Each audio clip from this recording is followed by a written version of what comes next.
হাওড়ার মালিপাজ খরায় সেখানে বিস্ফোরণ, দুজন জখম হয়েছেন। কিভাবে বিস্ফোরণ হলো, দুই সাফাই কর্মী তারা জখম হয়েছেন, কিভাবে ঘটলো এই ঘটনা জানবো। আমার সঙ্গে দেবাশিস রয়েছেন, বলতে পারবে দেবাশিস।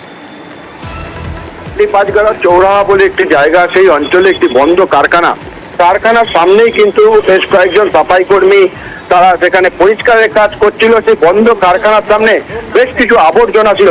এই আবর্জনা যখন তুলতে যায় হঠাৎ করেই সেখানে বিস্ফোরণ ঘটে এবং ছিটকে পড়ে যায় দুই সাফাই কর্মী।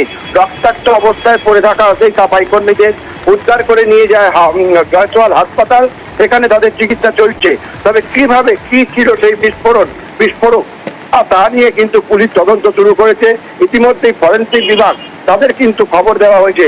তোমাকে বলে রাখি, এই মালিবাগড়া থানা এলাকায় বেশ কয়েক মাস আগেই কিন্তু কারখানার মধ্যে লোহা কাটার সময় ব্যাপক বিস্ফোরণ হয়, যেখানে এক শ্রমিকের মৃত্যু হয়েছিল, দুজন শ্রমিকের হাত এবং পা উড়ে গেছিল। তারপরে এই ঘটনায় কিন্তু যথেষ্ট আতঙ্কিত এলাকার মানুষজন। অতনু, ধন্যবাদ। कचरा साफ कर रहा था, कचरा में उसको देखा गया कि वो कचरा उठा के फेंका, उसमें से कुछ केमिकल रहा होगा, फट गया होगा।